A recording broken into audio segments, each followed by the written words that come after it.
It's the end of the day with Ray. Hello, my friends. Hey, today I want to do part 3 of the Staples Office Depot acquisition. There's so much to talk about in this, potential merger. This is a big deal, folks. I mean, this is a big deal. I like to think about it as a butterfly effect. Staples and Office Depot coming together is going to cause ripples in that status quo pond that'll turn into a tidal wave if people aren't prepared. You know when the butterfly lands on the bush in Africa and causes a hurricane in the Americas? Well, that's what potentially Office Depot and Staples could do. It could be a hurricane for a whole lot of independent businesses that are selling office products to end users. All those thousands of companies that go to market, business to business. They go in a small business, they go in an enterprise business, and they sell that business their office products, their janitorial products, their break room products. It's a whole industry, folks.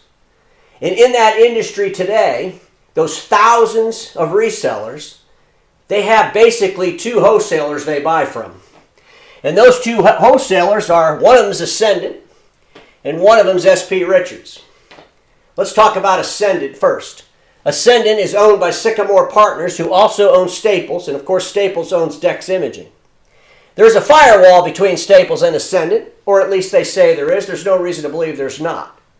But Essendant also sells wholesale to Staples office products and supplies. That's where Staples gets them from. And then over here you got Office Depot. Well, they get all their office products. Their main wholesaler is SP Richards. It's been that way for a long, long time. But what happens when Office Depot and Staples become one company? They're surely not going to be using SP Richards as their wholesaler. No, they're going to be getting things from Essendant. Which leaves the question, what are all these independent dealers that sell office products direct to end users in a business-to-business format? Some of them actually have online formats. They're getting modern with the times. But where does that leave those resellers?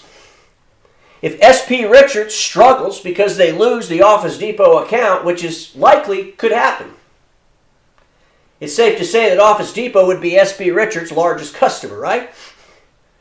Now, the combination of all these resellers together deciding, you know what, we're going to stick with SP Richards.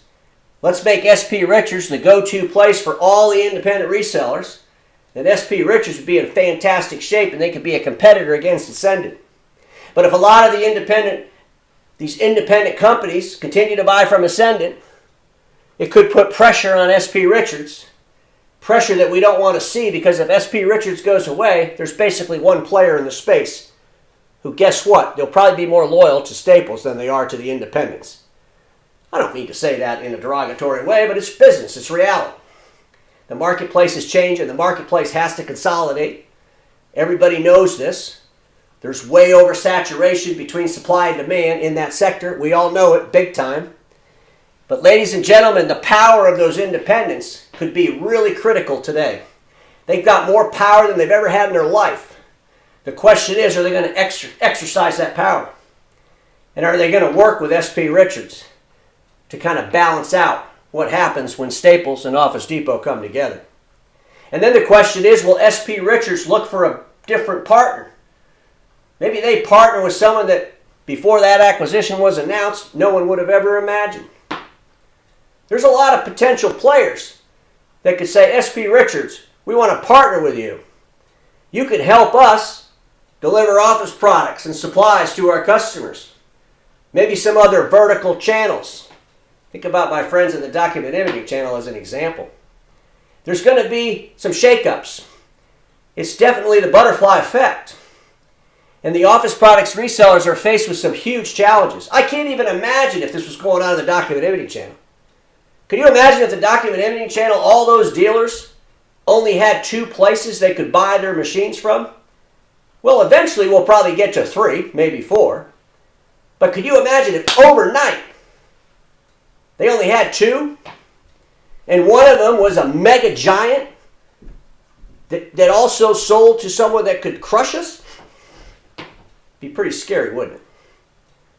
It's just something to think about as we go through the butterfly effect of the Staples and Office Depot acquisition. There's going to be a lot more on this subject. I think it's an interesting one because it does change the game in a whole different way. The question is, are those independents ready to play?